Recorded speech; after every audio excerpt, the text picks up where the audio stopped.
आकलनयुक्त वाचन आणि 20 मिनिटांमध्ये गणिताच्या शाब्दिक क्रिया, ज्या दोन गोष्टी खूपच वरच्या टोकाच्या आहेत. सगळ्यात जास्त म्हणजे आपण श्रवण, भाषण, वाचन, लेखन यामध्ये आकलनयुक्त वाचन हा कळीचा मुद्दा आहे. आपण ज्यावेळेस वर्गामध्ये जातो किंवा आपल्या स्वतःच्या वर्गामध्ये काही मुलांना वाचायला देतो आणि त्याच्यावरती आपणच प्रश्न विचारतो, त्यावेळेस मुलं आपल्या तोंडाकडे बघतात आणि एकमेकाच्या तोंडाकडे बघतात. तर हे विशेषतः तिसरी पासूनच खूप महत्वाची गोष्ट आहे. मग आपण जसं एक एक इयत्ता पुढे जाऊ तसं तसं आकलनयुक्त वाचन त्या मुलांचं सुधारण्यासाठी आपण काही गोष्टी वर्ग पातळीवरती करायला पाहिजेत, या संदर्भात मी चर्चा करेन. अर्थात माझं झाल्यानंतर आपण 4-5 मिनिटं संवाद साधूया. माझं काय राहिले असतील मुद्दे तर तुमच्यापैकी काही तज्ज्ञांनी ते जोडले तरी मला खूप छान वाटेल. विशेष म्हणजे आकलनयुक्त वाचन हे निपुण महाराष्ट्र कार्यक्रमाचं जे काही उद्दिष्ट आहे, तर ह्याची जी काही उद्दिष्ट आहे त्याच्यामध्ये सगळ्यात महत्वाचं विद्यार्थ्यांना अर्थपूर्ण वाचन करायला आलं पाहिजे. त्यानंतर विद्यार्थ्यांनी जो मजकूर आपण वाचलेला आहे त्या वाचलेल्या मजकुरावर जर काही प्रश्न विचारले किंवा स्वतःला काही प्रश्न पडले तर हे खूप महत्वाचं उद्दिष्ट आपण साध्य करतोय. त्यानंतर माहितीचं त्या उतार्यामध्ये किंवा धड्यामध्ये किंवा आपण जे काही वाचतो त्याच्यामध्ये जी काय माहिती आहे त्याचं विश्लेषण करता आलं पाहिजे. त्याच्यातला निष्कर्ष काढता आला पाहिजे.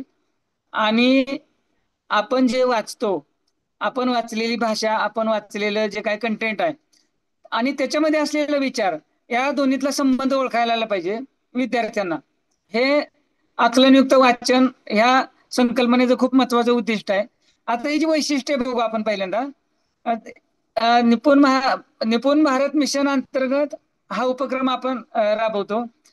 त्यानंतर सर्व शाळांमध्ये दररोज विशिष्ट वेळेत वाचनाचा उपक्रम घेतला जातो ह्या अंतर्गत.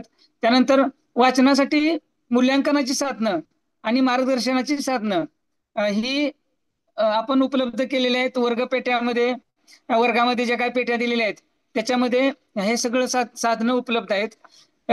फक्त शिक्षकांना हे असं करा म्हणून सांगितलं नाही, तर साहित्य देखील शासनानं उपलब्ध करून दिलेलं आहे.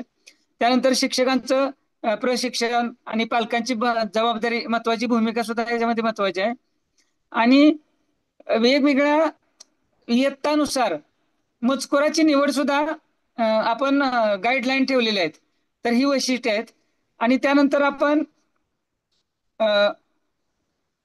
पालकांसाठी आणि शिक्षकांसाठी काही सूचना सुद्धा निपुण महाराष्ट्र कृती कार्यक्रमाअंतर्गत आकलनयुक्त वाचन या सदरामध्ये दिलेले आहेत.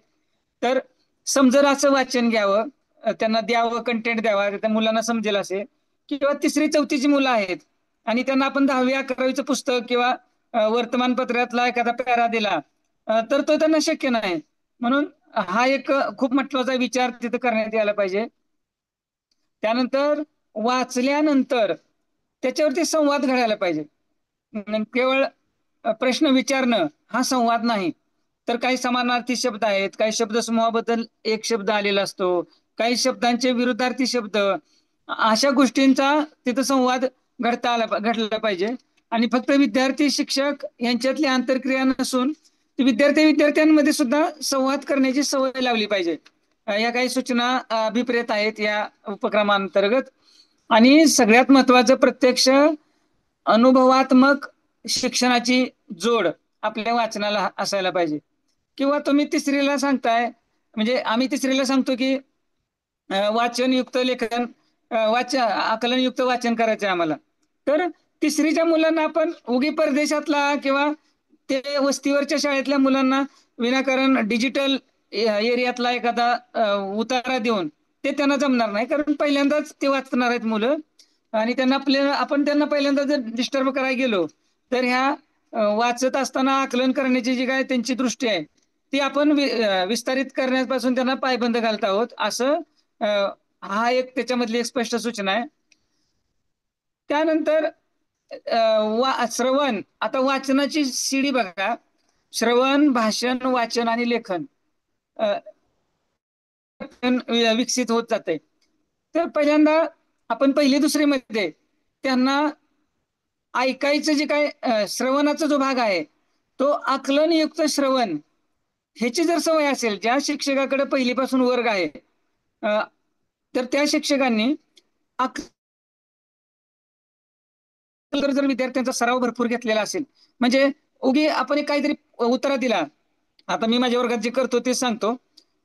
समजा काही मधल्या सुट्टीमध्ये मधली सुट्टी जेवायची सुट्टी होते, तर जेव्हा हँडवॉश स्टेशनला हात धुवा, त्यानंतर आपले डबे वगैरे घ्या.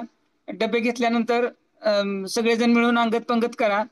त्यानंतर ते काय मध्यान्ह भोजन जे आहे त्याच्यामध्ये जाऊन ओळीने उभा राहा. हे 5-6 सूचना सांगायच्या तोंडी, आणि त्यानंतर तिथंच मुलांकडून ज्या काही सूचना सांगितल्या मी त्याची सिक्वेन्स लावून घ्यायची. मग काही मुलं अगोदर सांगतील की ओळीत बसू, पण हात धुवायची सूचना पहिल्यांदा सांगितली.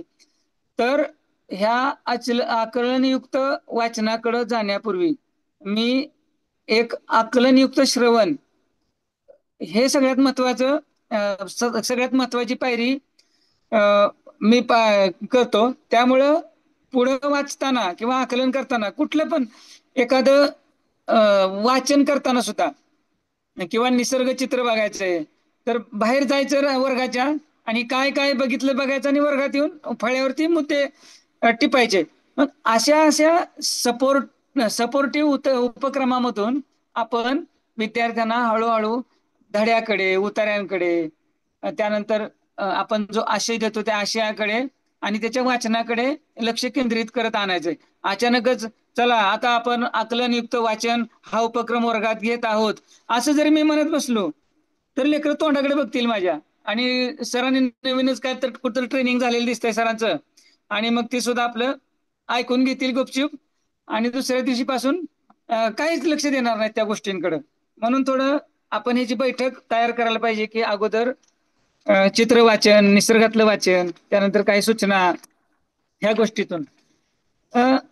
आता मी एकदा चेक करीन सगळ्यांना आवाज येतोय का सगळ्यांना मॅडम? हो, येतोय सर तुमचा आवाज. Okay okay, thank you. हे वाचन सगळ्यात महत्वाचं आणखी एक, विद्यार्थ्यांना वाचनातून आनंद निर्माण झाला पाहिजे. भाषेची जी काही महत्वाची उपयोजन आहे, भाषेचं जे उपयोजन आहे ते आनंद निर्मिती, किंवा वाचनाचं जे सगळ्यात महत्वाचं उपयोजन आहे ते आनंद निर्मिती. मुलांना उगी आपण काहीतरी उतारा वाचायचा आहे आणि त्याच्यावरती 4-3 प्रश्न द्यायचे दिलेले असतात आणि त्याच्यावर एका पर्यायाला गोल करायचा आहे, हा व्यवहारी उपयोग करून कधीच आपल्या मुलांना आकलनयुक्त वाचनाकडे दर्जेदार दर्जेदार आकलनयुक्त वाचनाकडे आपण नेता येणार नाही आपल्याला. त्यासाठी हे तुम्हाला परीक्षा किंवा गुण, मार्क्स ह्या सगळ्या गोष्टीतून मुलांना थोडं आपण बाहेर काढलं पाहिजे. आपल्याला सतत सवय लागली की गिरणीत काहीतरी मटेरियल टाकलं की त्याच्यातून बाहेर मार्काचं किंवा गुणाचं पीठ आलं पाहिजे. हा एक आपण उगीच पायंडा आपल्या हुशार मुलांमध्ये निर्माण करत असतो. हुशार मुलं ह्या अर्थाने की जी सगळ्या क्षमता, वाचन, लेखनाच्या, गणिताच्या क्रिया ह्या ह्या क्षमतांमध्ये हुशार, कौशल्याच्या अर्थानं मी असं नाही म्हणत की हुशार हा अर्थ. तर दुसरं म्हणजे परीक्षेच्या अर्थानं आपण नाही घ्यायचं वाचन वगैरे असं. त्यानंतर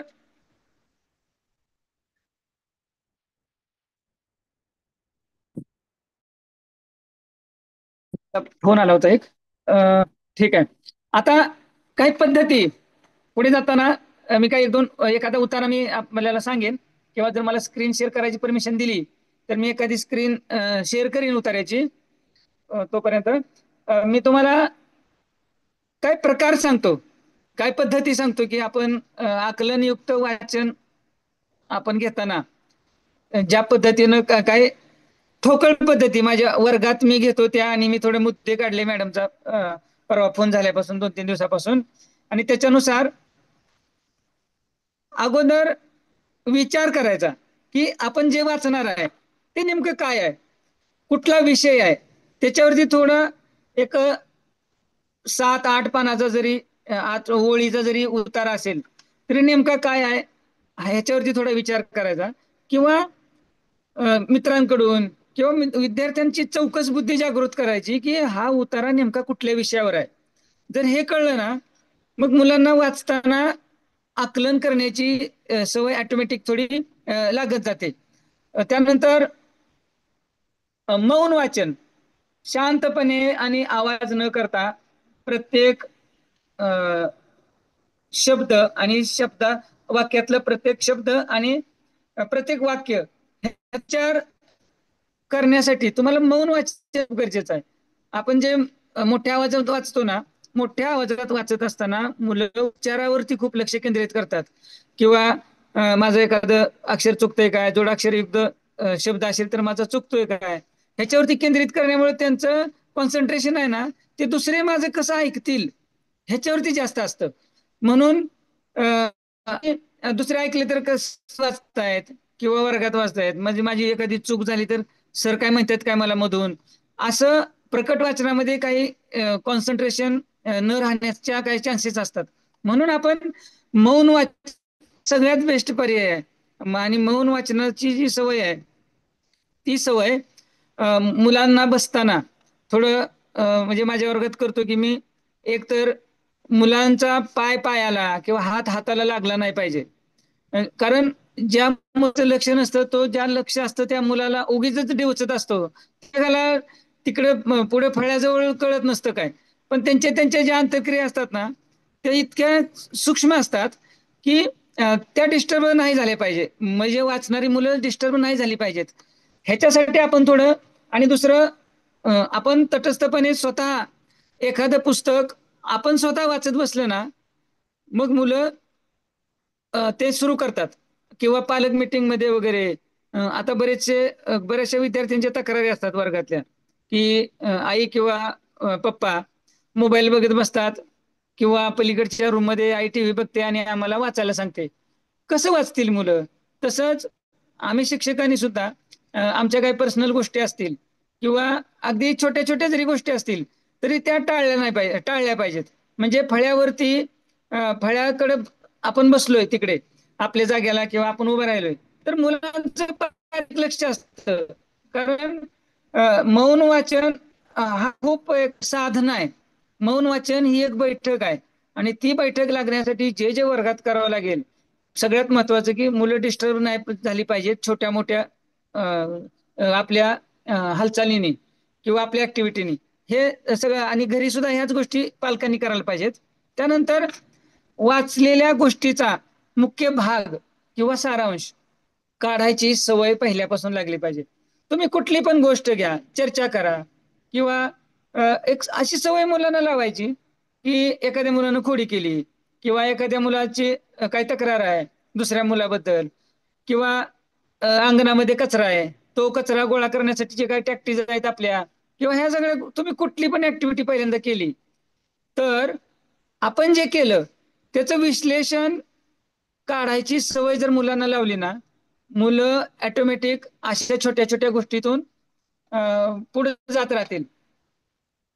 एक मिनिट, मला काही मेसेज कोणाचे असतील तर मला बघायला येते का बघूया.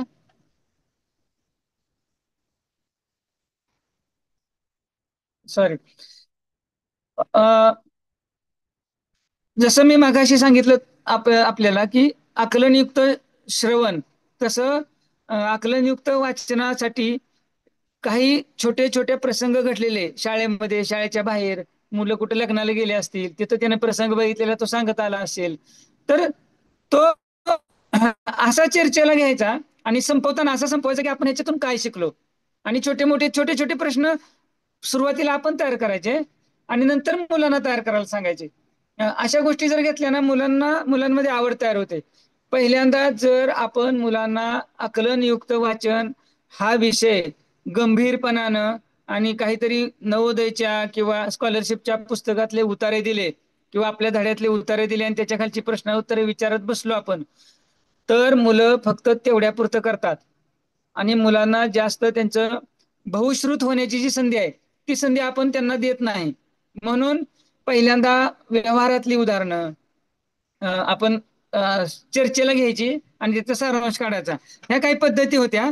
त्यानंतर पुनरावृत्ती. पुनरावृत्ती ही अतिशय महत्वाची पद्धत आहे. जी पद्धत गणितासाठी उपयोगाची आहे, जी पद्धत भाषेतल्या प्रत्येक ऍक्टिव्हिटीसाठी उपयोगी आहे, जी पद्धत सायन्ससाठी उपयोगी आहे. पुनरावृत्ती करायची.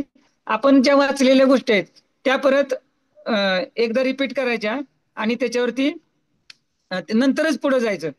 हा एक विषय आहे. त्यानंतर काय मी तुम्हाला टिप्स सांगेन.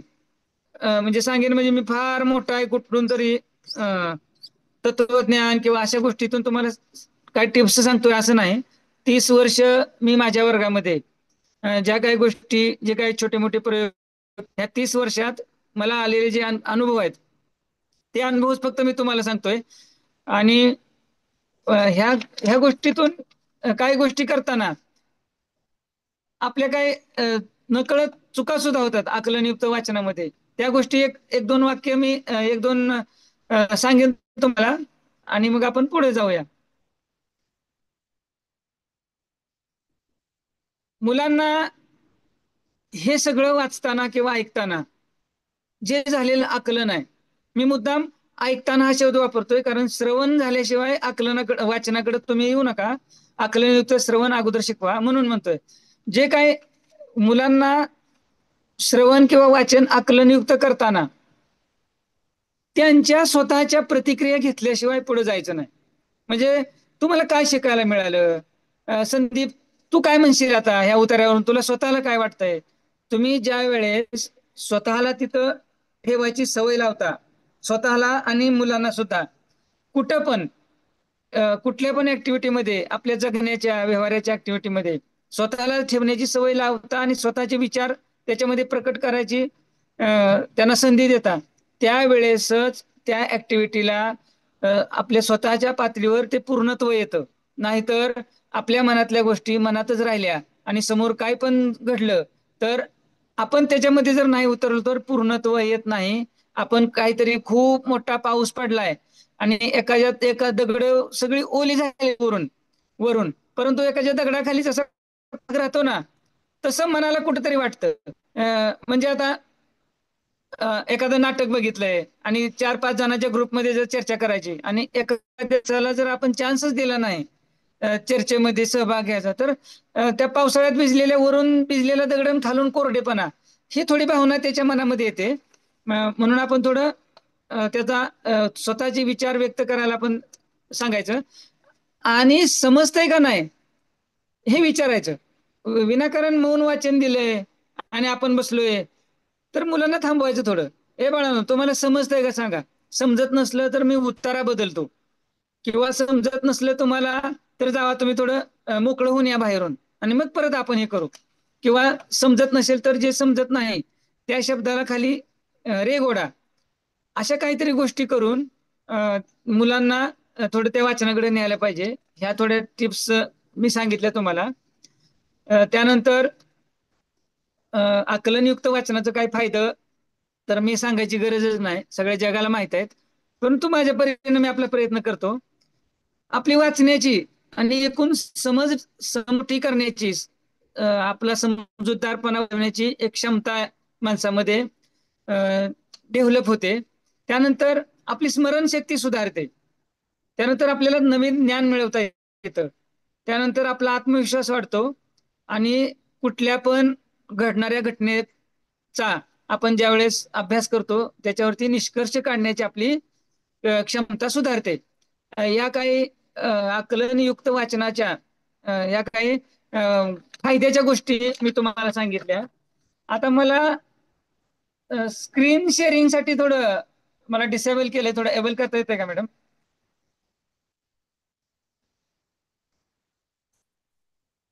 शेअरिंग ऑन आहे सर, शेअर करता येईल तुम्हाला. हा? शेअर ऑप्शन वर जाऊन स्क्रीन शेअर हॅलो. करा. आवाज येतोय? हॅलो. आवाज स्क्रीन येतोय सर? शेअरिंगसाठी थोडं मला. हॅलो.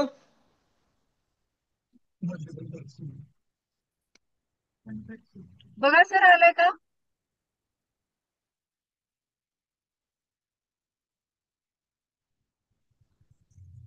भांगे सर आवाज येतोय का?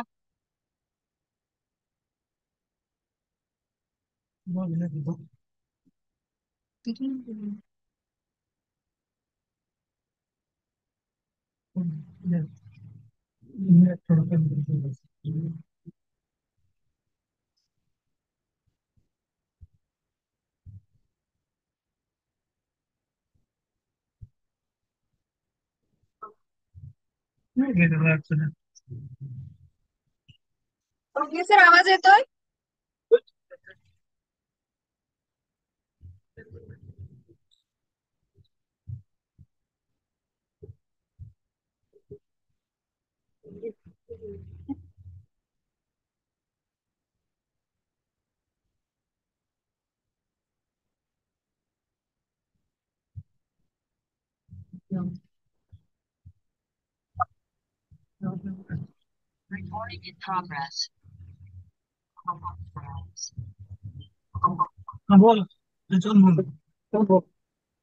भांगे सर हा, म्यूट केलं होतं मला.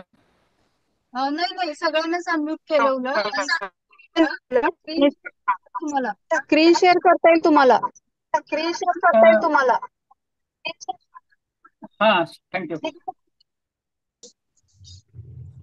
आता आपण एक दोन उतारे घेऊया ह्याच्यामध्ये. दिसतंय का? हो दिसत आहे सर. ओके. वळण अक्षर काढण्याच्या उतारा चुकला थोडा, सॉरी. सुषमा वळणदार अक्षर काढण्याचा प्रयत्न करत होती. अक्षर तिने दुसरा घेतला, समाधान होईना, तोही फाडून फेकला. असे कितीदा तरी लिहिले, किती कागद चुरगाळले, फाडले, फेकले. शेवटी तिला कंटाळा आला. पेन ठेवून ती झोपी गेली. खोलीत जिकडे तिकडे विखुरलेले कागदाचे तुकडे त्या स्वप्नात आले. तिच्या भोवती गरगर फिरू लागले. एक तुकडा म्हणाला, सुषमा, तुझं अक्षर चांगलं आलं नाही. त्याचा राग तू आमच्यावर का काढलास? शेवटी तुला कागदावरच लिहावं लागणार आहे ना. आता ह्याच्यापैकी आता दिसतंय खाली जे प्रश्न आहेत ना, आता माझी पद्धत तुम्हाला सांगतो. हे प्रश्न आहेत ना, मी मुलांना प्रश्न दाखवत वाचन करताना मी उतार्यावरती, म्हणजे मी माझं स्वतःच सांगतो, मी उतार्यावरती मुलांनाच प्रश्न तयार करायला सांगतो.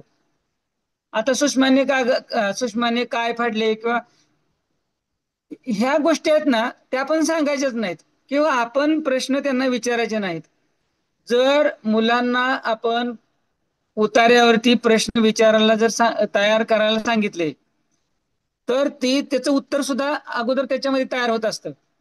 आणि ते इतक्या बारकाईने काही मुलं समानार्थी शब्द त्याच्यामध्ये घेतात. खूप छान मुलं इतके करतात की आता कागदाचा एक तुकडा म्हणाला तर मुलगा म्हणेल की तुकडा या अर्थाचा समानार्थी, कागदाचा तुकडा या अर्थाचा समानार्थी शब्द काय? तर तो आपण कपटा म्हणतो ना कागदाच्या तुकड्याला, किंवा असा एखादा शब्द लिहिल. अशा काहीतरी, किंवा जर लिहिलं नसेल किंवा मुलं पहिल्यांदा तसं करणार नाहीत, आपल्याला प्रतिसाद देणार नाहीत, पण आपण त्यांना मदत करून फळ्यावर अशा उतार्याचे प्रश्न तयार करायचे, जास्तीत जास्त प्रश्न तयार करायचे. आणि ते प्रश्न व्यवस्थित प्रश्नचिन्ह आणि त्या मुलांकडून पहिल्यांदा व्यवस्थित पूर्ण वाक्यात प्रश्न येत नसतात. त्यानंतर चुकीचे प्रश्न येतात किंवा त्यांना म्हणायचं असतं पण ते शब्दात गुंफवून त्यांना सांगता येत नाही. तर त्याच्यासाठी आपण मदत करायची.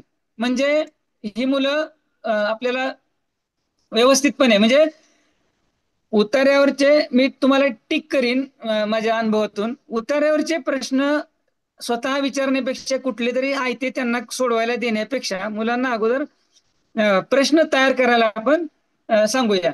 तर अशा पद्धतीनं ह्या वाचनाच्या संदर्भात, आकलनयुक्त वाचनाच्या संदर्भात मी काही गोष्टी बघितल्या.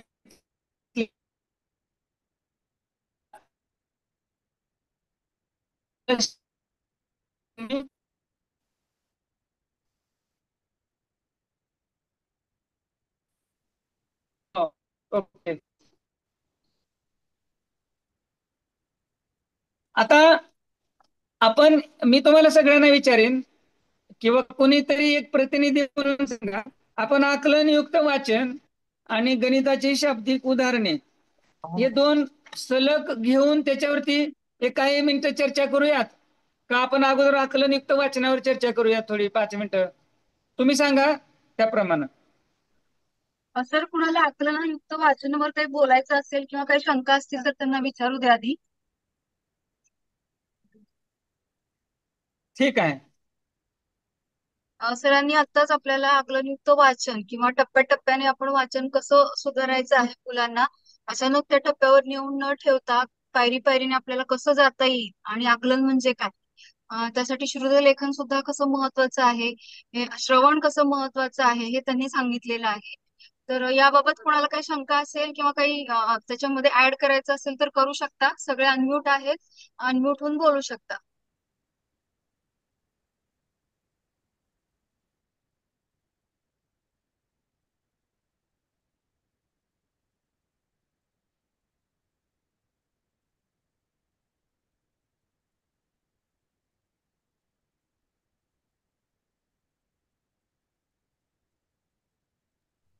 ठीक आहे सर, मला वाटतं कोणी आत्ताच बोलायला तयार नाहीये. आपण पुढची गणित पूर्ण करूया. शेवटी हॅलो जर कोणाला बोलाय. हॅलो. हॅलो हा बोला हॅलो सर. मॅडम. हा बोला. मॅडम, मराठी शाळेच्या पातळीवरती मुलांची संख्या कमी असते. आमच्या हायस्कूल पातळीवरती एका वर्गात 50-50 मुले असतात. बर. मग अशा वेळेला आकलनयुक्त वाचन घेत असताना त्याचं मटेरियल आम्हाला जास्त प्रमाणामध्ये कुठे उपलब्ध होईल, किंवा त्यांच्यासाठी हा उपक्रम राबवताना वेगळं काय म्हणजे सगळ्याच्या विचारानं हायस्कूल पातळीवरती हे जास्त विद्यार्थ्यांसाठी राबवताना काय योजना करता येईल का, त्या संदर्भात सांगू शकताय का? कितवीच्या मुलाचं विचारताय सर तुम्ही? वर्ग? पाचवीची पाचवीची मुलं आहेत आणि एका वर्गात साधारण आमच्या 46-50 मुलं असतात. बर. ठीक आहे. भांगे सर, काही मग अशा जोडता येईल? वेळेला हो हो. हा. अ, ओके. हे बघा सर, एकतर पाचवीच्या मुलांसाठी ऑलरेडी स्कॉलरशिप आणि नवोदयाचं मटेरियल असतंय. त्याचे झेरॉक्स काढून सगळ्या वर्गापर्यंत चालतंय. ते मटेरियल फक्त काय त्या वर्गासाठी नाही. दुसरी गोष्ट, हम्म, जे तिसरी चौथीची पुस्तकं असतात, हम्म, ती पुस्तकं जरी आपण वापरली मधल्या सुट्टीत, किंवा तिसरी चौथीची मुलं ज्या तासाला त्यांच्या वापरत नाहीत त्या तासाला हम्म, जरी आपण व्यवस्थित आणली त्या शिक्षकांना विनंती करून आणि हम्म, ती जरी मुलांना दिली तरी हम्म, सुद्धा आपण ते घेऊ शकतो. असं काय नाही की, किंवा तुमचं शेवटी तुमचं कौशल्य खूप महत्वाचं आहे. हम्म, तुम्ही कुठून पण काय पण उपलब्ध करू शकता झेरॉक्स वगैरे उतार्यांच्या, आणि त्या गोष्टी तुमच्या पातळीवरती जशा सॉल्व्ह होतील तशा आम्ही अशा मार्गदर्शनातून तुम्हाला किती पुरणार असा सुद्धा प्रश्न आहे. ह्या सर्वांना मदत करेल की आणखीन काय, कसं उतारे किंवा कसे गोळा करायचं मटेरियल, प्लीज.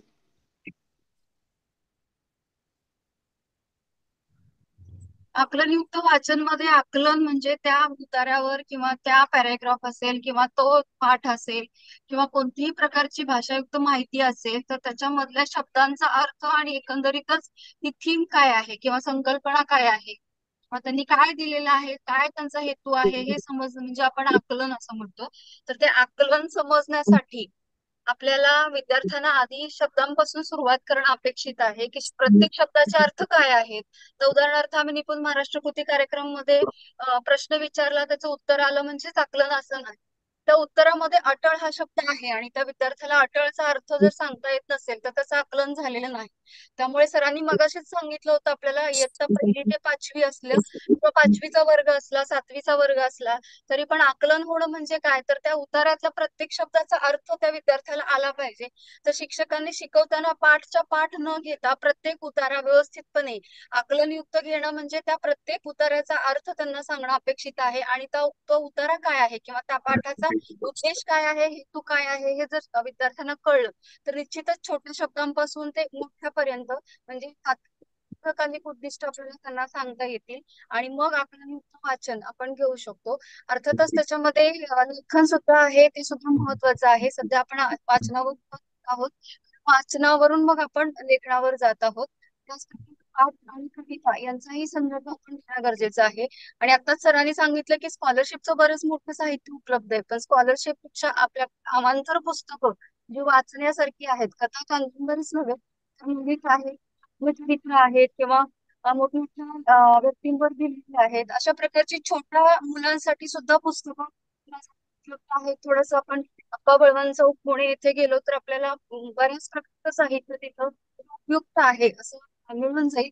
आणि अर्थातच साहित्य आपल्याला मिळालं तर अशा पद्धतीने जर आपण गेलो तर इयत्ता 5वी 6वी 7वीच्या मुलांचं सुद्धा आपण चांगल्या प्रकारे आकलन सुधारू शकतो असं मला वाटतं.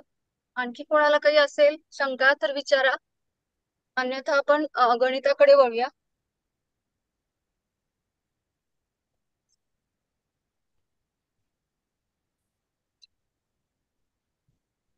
हॅलो. हा बोला.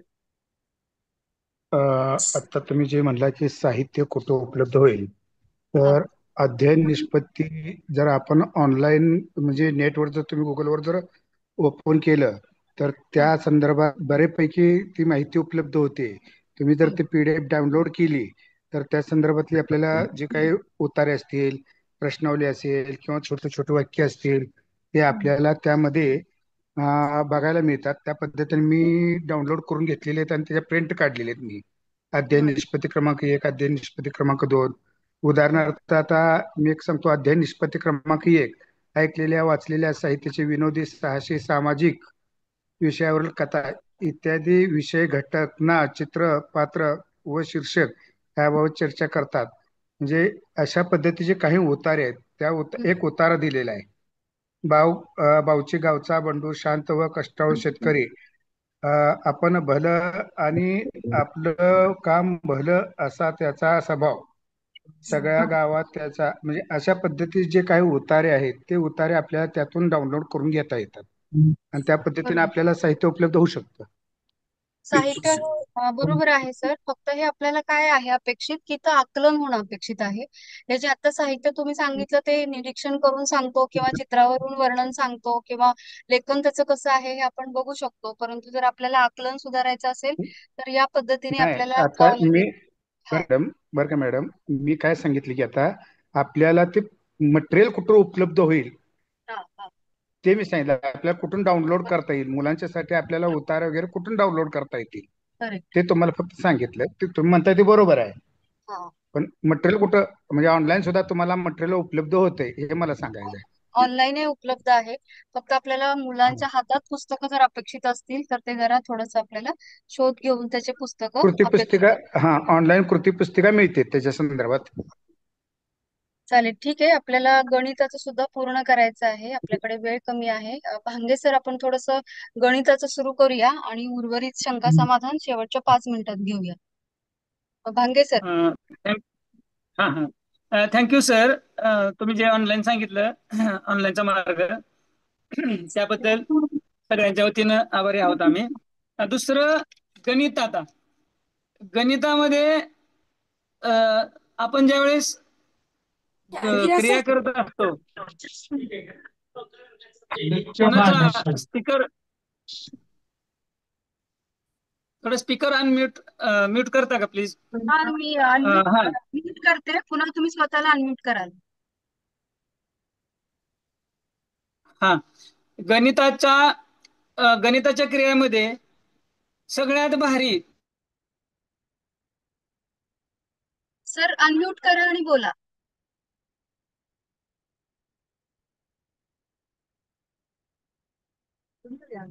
भांगे सर अनम्यूट करा आणि बोला.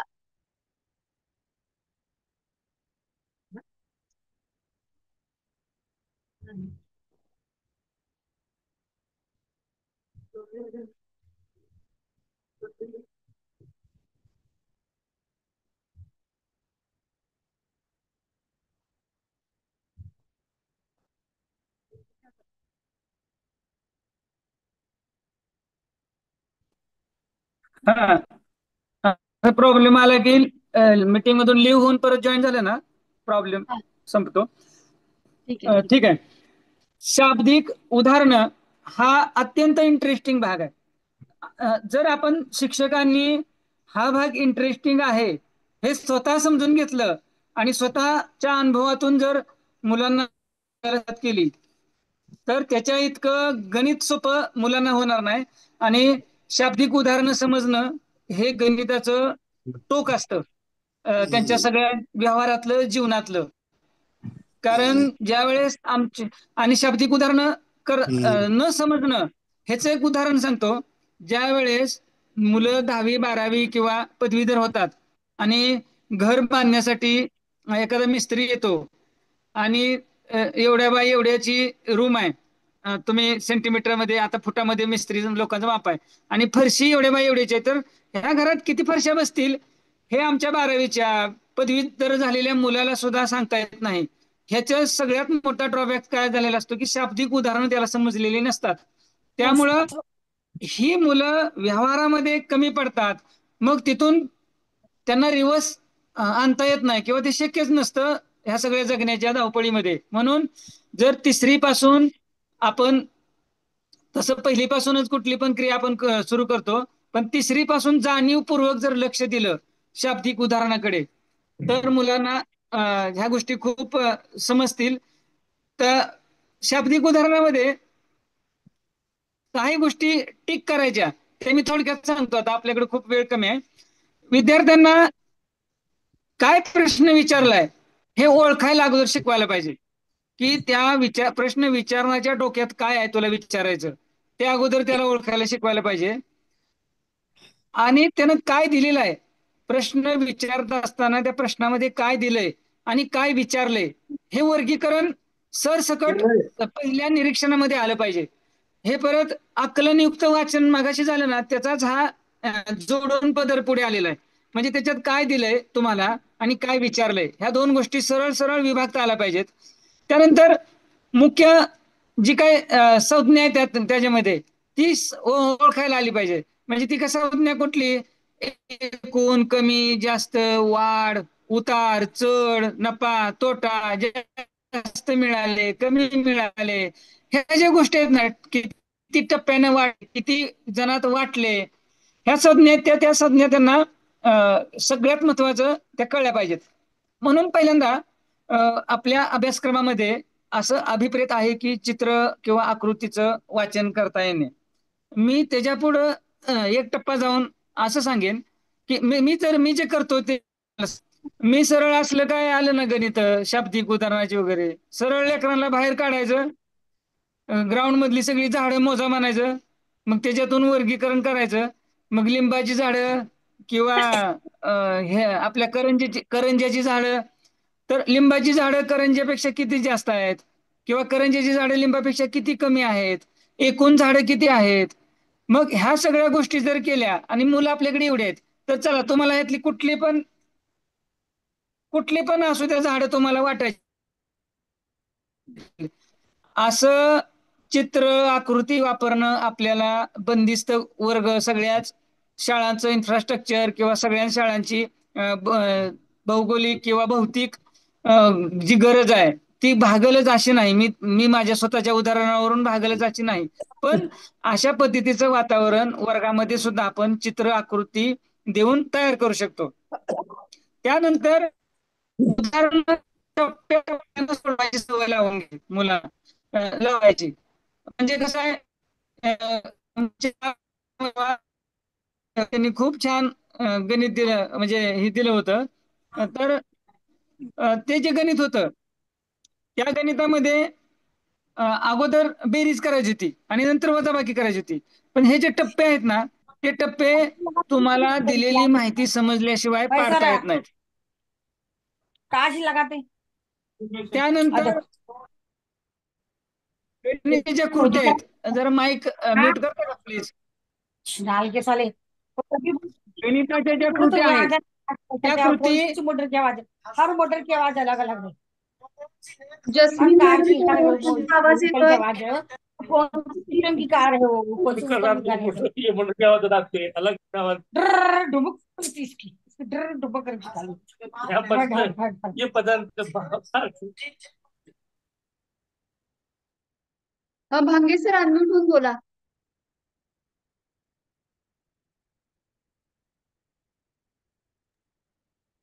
Okay okay, thank you thank you. हा, मी काही उदाहरणं सांगतो तुम्हाला. ज्या वेळेस आपण ह्या गोष्टी करतो, आता आमच्यात मोडनीमचा बाजार असतो शेळ्यांचा. सांगोलावाल्यांना माहित आहे, मोडनीम सांगोला शेळ्यांसाठी महाराष्ट्रात प्रसिद्ध आहे. तर शेळ्यांचा बाजार असला तर उगी उभा करायचं, त्या मुलांना घरची नावं घ्यायची त्यांच्या. श्रुतीला घरी आई काय म्हणते, बबली म्हणते. तर आमची बबली बाजारात गेली आणि तिनं काय केलं, वडिलांनी तिला खर्चाला म्हणून पैसे दिले होते 10,000 रुपये. मग बबली गेली बाजारात, मग वाटतच तिला एक शेतकरी दिसला. त्या शेतकऱ्यानं एक शेळी घेऊन चालला होता, किंवा काय एखादं रेडकू घेऊन चाललं होतं. अक्षरशः रेडकू, करडू, पाटरू असले त्यांच्या व्यवहाराचे जर शब्द वापरले तर मुलांना आपला मामा, आपला काका किंवा कोणीतरी आपल्या नात्यातलं बोलतंय आणि आपल्याला शिकवत नाही, तर आपण तो असं ते फील एकदा झालं ना मुलांना पहिल्यांदा, भाषा वापरून हे असे केले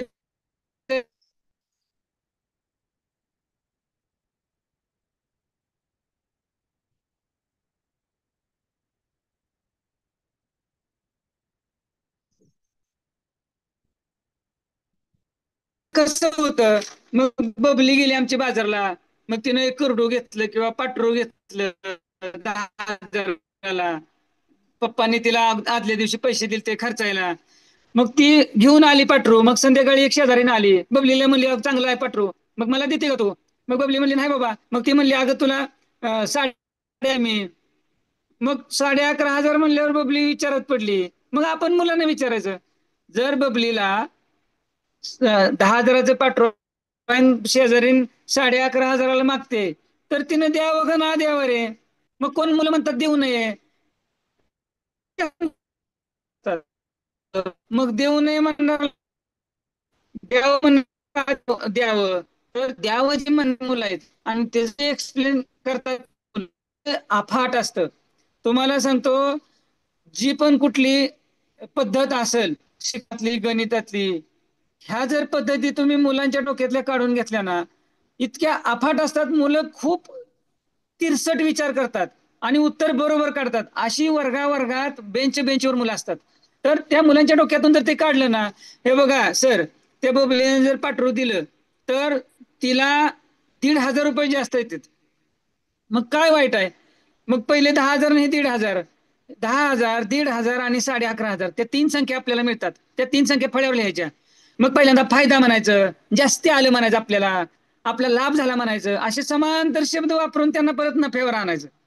आणि खरेदी तर भांडवल किती होतं तिच्याकडं, तिचे पहिले सुरुवातीचे खिशातले पैसे किती होते, अशा गोष्टीमधून तिच्याकडचं जे काय स्वतःच गुंतलेलं आहे ते तिच्याकडचं भांडवल किंवा मुद्दल, ह्या गोष्टी काढून घ्यायच्या, ह्या पुढे डिस्प्ले करायच्या. पडद्यामागं बाकीचे त्यांच्या व्यवहारातले शब्द वापरायचे आणि नंतर हे डिस्प्ले करायचं आपले प्रमाणित शब्द. हळूहळू ते झालं की मुलांची संदिग्धता संपते ह्या सगळ्या गोष्टीवरून. त्यानंतर तोटा, नुकसान झालं काय, आम्ही गंडलो हा शब्द खूप फेमस. त्यानंतर काय 10,000, 1,500 रुपये जर समजा तोटा आला असेल उदाहरणार्थ, एखाद्या उदाहरणामध्ये, तर काय 1,500 रुपयाला माती खाल्ली, असं काय व्यापारी घरी वापरलेले वडिलांचे चुलत्याचे शब्द आहेत ते जर वापरले तर गणिताचे जे अनुभव आहेत ना, ते अनुभव घ्यायला विद्यार्थी दुसऱ्या दिवशी गणित सर आपण चला की मग ते घेऊ म्हणतात, माती खाल्लेलं गणित घेऊ किंवा फायदा तोटा घेऊ, अशा आपण स्वतःचे शब्द. त्यानंतर घड्याळाचं एक तुम्हाला उदाहरण सांगतो. घड्याळाचं उदाहरण की त्यावेळेस निघण्याची वेळ, त्यानंतर प्रवासाची वेळ आणि पोहोचण्याची वेळ, ह्या 3 वेळामध्ये खूप मुलं जंबल करतात. म्हणजे खूप त्यांची द्विधावस्था असते, नेमकं वजाबाकी करायची, बेरीज करायची की काय करायचं नेमकं ह्या दोन्हीमध्ये. तर ह्याच्यामध्ये फक्त आपण काय करू शकतो, एक मिनिट मी थोडं स्क्रीन शेअर करतो. अं,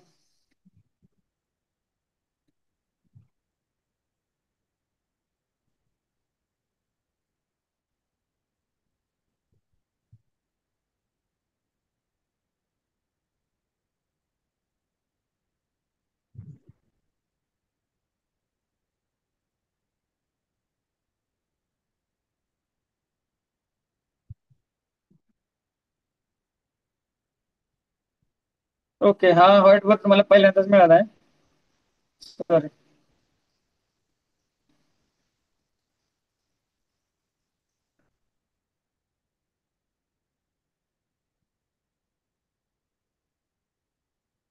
माझ्याकडे एक व्हाईट बोर्ड होता, तो वापरता येणार नाही का मला? वापरता येईल ना सर, जे तुम्ही स्क्रीनवर दाखवाल ते दिसेल. हो, एक मिनिट हा.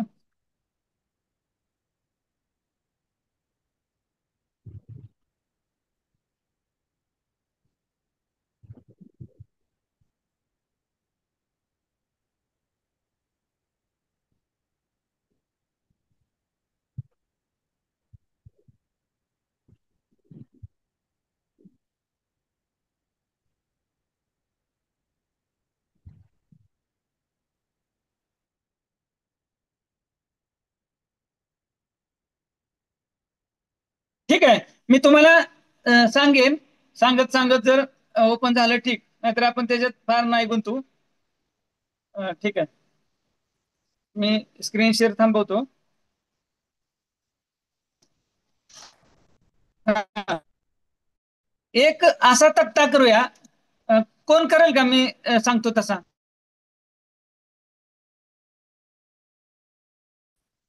एक मिनिट.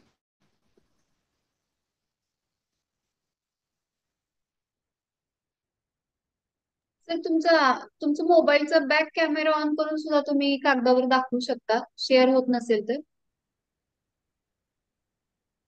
माझ्याकडे स्वतःचा एक व्हाईट बोर्ड होता, तो ह्याच्यामध्ये येईना. काही हरकत नाही. त्यात अडचण येत असेल ना, तर एक कागद आणि पेन घेऊन तुम्ही बॅक कॅमेऱ्याने दाखवू शकता, व्हिडिओ ऑन करून. ओके ओके, ठीक आहे, मी दाखवतो.